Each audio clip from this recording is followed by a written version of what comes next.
Only 5 to 10% of the daily calories you burn come from exercise. I've lost over 100 pounds, and it wasn't because I did endless cardio or killed myself in the gym. A client in our program, Rosie G, even lost 186 pounds without doing any exercise. And in this video, I'm going to share with you the 5 laws that will allow you to lose weight without doing any exercise. Which brings me to the first law. Your body is just a massive cup. Imagine you were going to pour a drink. Would you keep pouring after the glass was full? Only if you wanted to make a mess of your body. That's how your body works. You have something called a metabolic capacity, which is an overcomplicated term that means the size of your cup and how much drink you can pour into it. But instead of drink, your body holds calories. If you pour too many calories into your cup, it'll spill over and make a mess of your body. That spillover is body fat. So if we want to not make a mess of your body, we can do one of two things. Increase the size of your cup so you can eat the same amount of calories without gaining weight, or decrease the amount of calories we pour into the cup. To do that, we need to figure out the size of your cup so we know how much calories to fill it up with. Which brings me to the second law, how to find your cup size. Step 1. Find your current body weight. Step 2, multiply that number by 10 to 12. If you're not active, multiply by 10, and if you're active, multiply by 12. Step 3, you now have the size of your cup. This is called your maintenance calories. Maintenance calories is how many calories you can consume without losing or gaining weight. Step 4, take your maintenance calories and subtract 500, give or take a couple hundred, depending how aggressive you want to be with your calorie deficit. What this does is decrease the amount of calories you're pouring into your cup.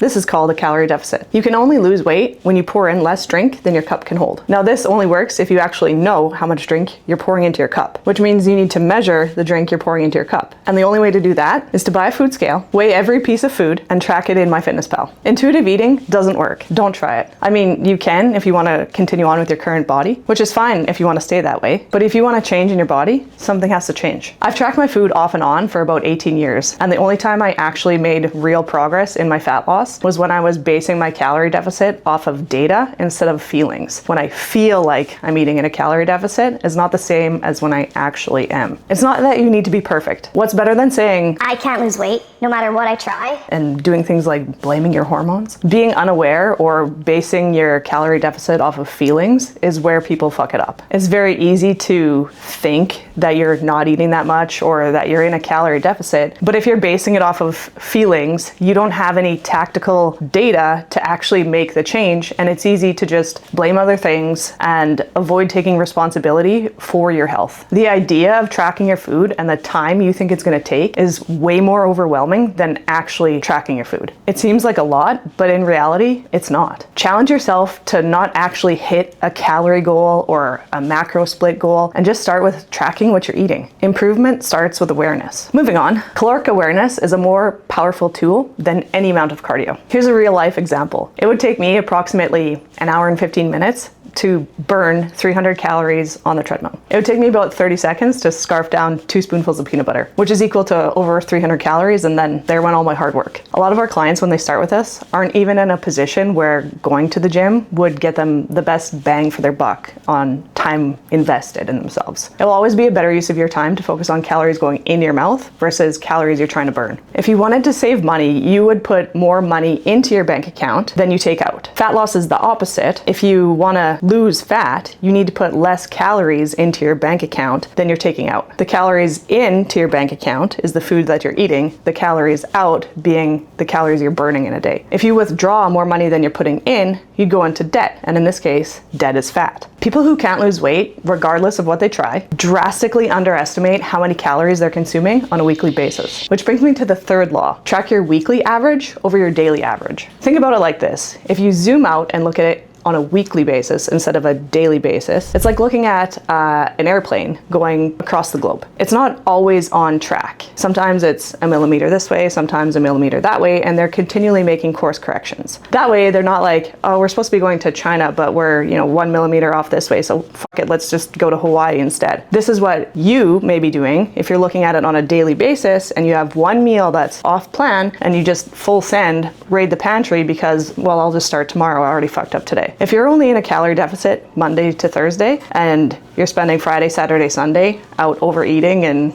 drinking, you're fucking it all up and you're ruining your calorie deficit that you've worked so hard to create from Monday to Thursday. This is why it's important to make sure that your weekly average is under control and not just look at the daily average. Which brings me to law number 4, hijack the rule of TEF. This chicken breast is 140 calories, but by the time I've eaten and digested it, it's only worth about 100 calories. That's because of the rule of TEF, which stands for the thermic effect of food. All food burns calories to digest. The thermic effect of food burns approximately 10% of your total daily calorie intake. Out of protein, carbs, and fat, protein has the highest thermic effect of food. Protein burns approximately 30% of its own calories just to digest. Coming back to our analogy, if this is 130 to 140 calories, by the time I've digested it, it's only worth about 100 calories in my stomach.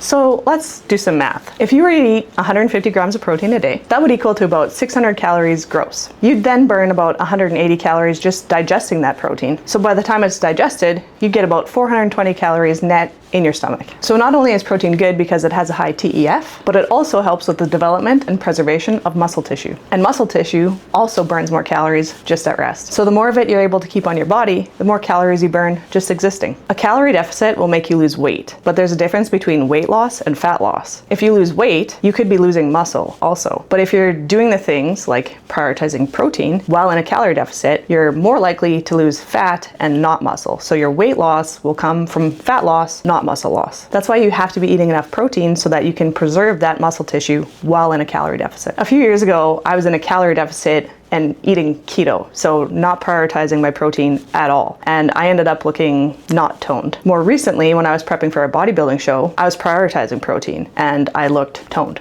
The difference is because when I lost weight the first time, I lost both muscle and fat. But when I prioritized protein, I lost fat and kept my muscle. It makes a huge difference in terms of how you look and feel, and not just how much you weigh. Which brings me to the 5th law, be more active. Non-exercise activity burns about 25 to 30% of your total calories in the day. You can increase this number by being more active. This is things like walking, moving, standing up, sitting down, doing laundry, having sex, things like that. You can increase this number by getting more steps in a day. If you want to get more steps in the day, you'd need to know what you're currently at. And surprisingly enough, if you're not that active in the day, you can get 1,000 to 3,000 steps, and that's it for the day. If your ideal step goal is 10,000 steps in the day and you're currently at 3,000, if you increase by just a little bit every day, or if you look at a weekly goal of 70,000 and try to get close to there so that you're not beating yourself up if you're only 3,000 one day and you're 8,000 the next, and one day you're 15,000 because you have more time and you're more active that day. You can look at the average for the week and try and move that a little bit closer to 70,000 for the week each week. This is important because now it makes you conscious about moving, and moving burns calories. Earlier, when we talked about increasing the size of your cup, walking is one of the ways you can increase the size of your cup. Walking is also good because it does things like help regulate your blood sugar, which is important because what goes up must come down. And if you can soften the curve of your blood sugar, it doesn't drop as drastically, which is going to help you reduce cravings. Walking also helps with things like digestion, and it just gets you out in the sun and getting more vitamin D, which are both very good things for your overall health. Some things that I do and our clients do to get more steps in the day are things like parking further away when you go to the grocery store instead of circling the lot 10 times to get the closest parking spot and wasting your time. You can take the stairs instead of taking the elevator. You could get a dog and walk the dog. If you work in an office, you could get a walking pad, or you can do things like prioritize a 15-minute walk after each meal. Picking up a sport or a hobby where you're more active. All of those things are going to be great ways to help you get more steps in the day. So these are the 5 laws to lose weight without exercising. In the grand scheme of weight loss, exercise is such a minuscule player in the game. Focus more on how much you're eating and how much you're moving, and watch this video next, where I talk about the 5 habits I followed to lose 100 pounds.